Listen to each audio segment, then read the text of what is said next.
In the mid-19th century, a publication like Chambers's Edinburgh Journal served as a window into a world that was simultaneously obsessed with the rigid rules of social propriety and the wild, unmapped frontiers of history and nature. This particular volume, from August 1852, offers us a fascinating cross-section of that era. It moves from the intimate, suffocating pressures of a Victorian drawing room to the sprawling, legendary forests of medieval England, and finally to the terrifying, unpredictable extremes of the Saharan desert. It is a collection that explores how humans struggle to maintain their identity, whether that struggle is against a social lie, a historical myth, or the sheer force of a blizzard. We begin with a story that feels deeply rooted in the anxieties of the Victorian age, a narrative of romance, deception, and the irreversible weight of reputation. The story centers on Frances Seymour, a young woman of significant wealth and, more importantly, a significant desire for independence. Frances is an orphan, and she carries the heavy burden of her late father's deathbed wish that she marry a man named Major Henry Elliot. To Frances, this feels less like a romantic destiny and more like a trap, a final command from a man who is no longer there to see her live her own life. To escape the immediate pressure of this arrangement, Frances enters the London social season, hoping to find a way to navigate her life on her own terms. However, she finds herself caught in a web of social necessity when she is sent to stay with the Gascoigne family. The situation becomes complicated by the social etiquette of the time. To avoid the awkwardness and potential scandal of her impending marriage being discussed in the wrong circles, the Gascoignes suggest a deception. They help her pose as their niece, a woman named Fanny Gascoigne. For a while, this lie works. It provides Frances with a temporary shield, a way to exist in a social space without the immediate shadow of Major Elliot hanging over her. But the deception has a side effect that neither Frances nor the Major could have anticipated. As they move through social functions, the man she was supposed to marry, Major Henry Elliot, falls deeply in love with the woman he believes is Fanny Gascoigne. The tragedy of the story is that they are falling in love with masks.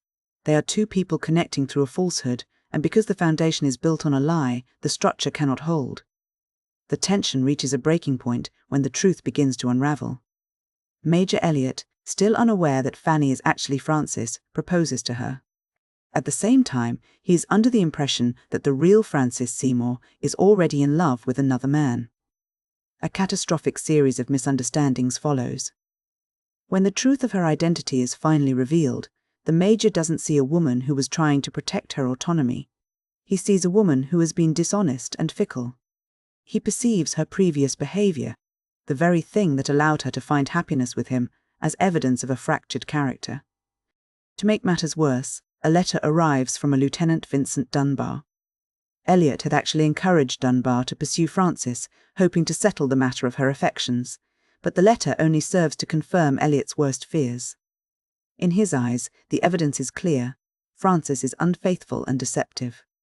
The social consequences are immediate and devastating. In the world Frances inhabits, a woman's reputation is her only currency, and once it is spent, it cannot be regained. Devastated by the loss of her love and the destruction of her standing, Frances doesn't fight the social exile. Instead, she retreats into a life of dignified, permanent sorrow. She eventually leaves for the continent, a ghost of the woman she once was, leaving behind a life defined by what might have been. It is a heavy, somber way to start the volume, but it sets a theme that runs through the rest of the journal, the tension between how a person actually is and how the world perceives them. The journal then shifts its focus from the internal dramas of the heart to the external mysteries of history. We move from the drawing rooms of London to the ancient shadowed forests of England, specifically through the lens of Reverend Joseph Hunter's research into the legend of Robin Hood. For centuries, Robin Hood had been treated as a mere figure of folklore, a colourful character in a collection of ballads. But this volume presents a much more grounded historical investigation. Hunter's research argues that Robin Hood was not a myth, but a real man, a 14th-century English yeoman. The narrative reconstructed here is quite different from the sweeping epic we often see in modern films. Instead, it traces a man caught in the gears of political upheaval. The historical Robin Hood is presented as a rebel who followed the Earl of Lancaster, a man whose life was shaped by the shifting loyalties of the English nobility. The most striking part of this reconstruction is the idea of Robin Hood's proximity to power. The research suggests that he wasn't just a forest-dwelling outlaw, but had actually served as a royal valet in the household of King Edward II. This creates a fascinating image of a man who lived in two worlds: the structured, high-stakes environment of the royal court and the lawless, wild freedom of the forest. After a brief, perhaps uneasy, period of courtly life, the historical Robin reportedly returned to the woods to resume his life as an outlaw, eventually meeting his end at Kirklees Priory. By presenting Robin Hood this way, the journal attempts to strip away the supernatural elements of the legend and replace them with the gritty, complex reality of medieval life, where the line between a criminal and a political actor was often very thin.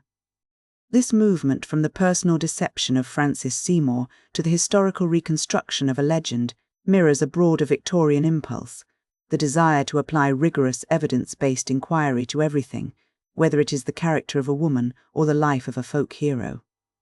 The final movement of this volume takes us far away from the forests of England and into the most extreme environment imaginable. We leave the controlled, socialized world of the 19th century for the raw, indifferent power of the Sahara. This is a harrowing account of a desert expedition, specifically a column of troops passing through the pass of Sidi Mohammed El Aouri. What makes this account so striking is the sheer impossibility of the weather. The soldiers expected the heat of the desert, but instead they encountered a meteorological catastrophe. A sudden, massive blizzard swept through the region, transforming the Saharan sands into a frozen, white wasteland in a matter of hours. The suddenness of the shift creates a sense of surrealism.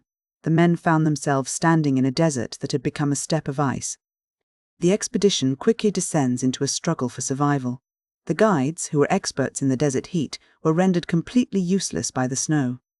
They had no way to navigate a landscape that had been wiped clean of its landmarks by the whiteout.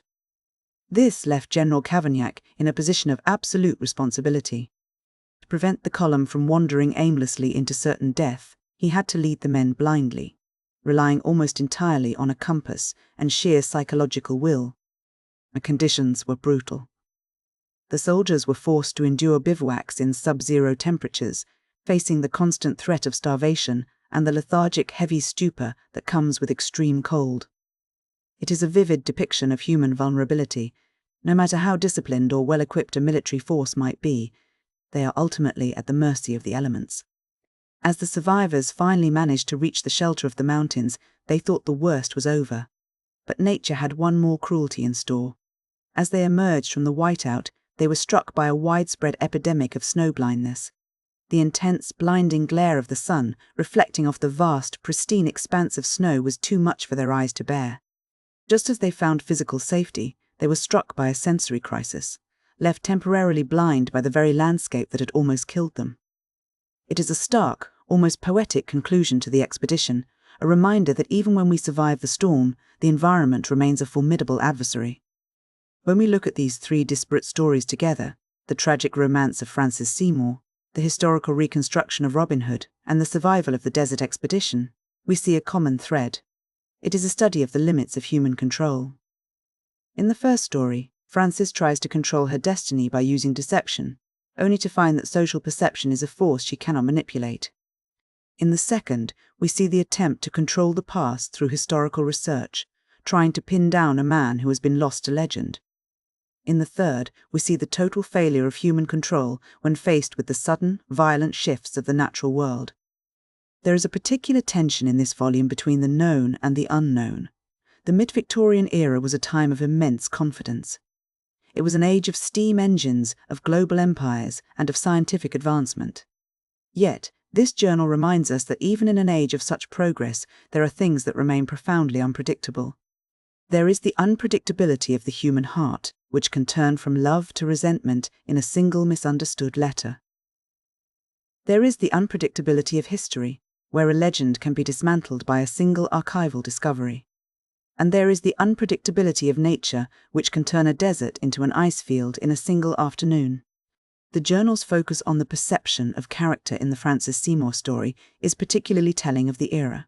The fact that her actual actions, her attempt to find independence, were overshadowed by the perception of her infidelity highlights the rigid moral architecture of the time. It suggests that for the Victorian reader, the truth of a person's soul was often less important than the public's interpretation of their conduct. Even the desert account, while presented as a factual report, carries a certain dramatic weight that mirrors the psychological torments of the characters in the fiction. The shift from extreme heat to extreme cold, and the transition from the darkness of a blizzard to the blinding light of snow blindness serves as a powerful metaphor for the volatility of life itself. Ultimately, this volume of Chambers's Edinburgh Journal offers us a glimpse into a world that was trying to make sense of everything. It was trying to categorize history, to navigate the complex rules of society, and to survive the wild edges of the map. It shows us a humanity that is constantly striving for order, even as it is buffeted by forces, be they social, historical, or natural, that are far beyond its control. It is a collection that, even a century and a half later, speaks to that enduring human experience of navigating a world that is much larger and much more complex than we can ever fully grasp.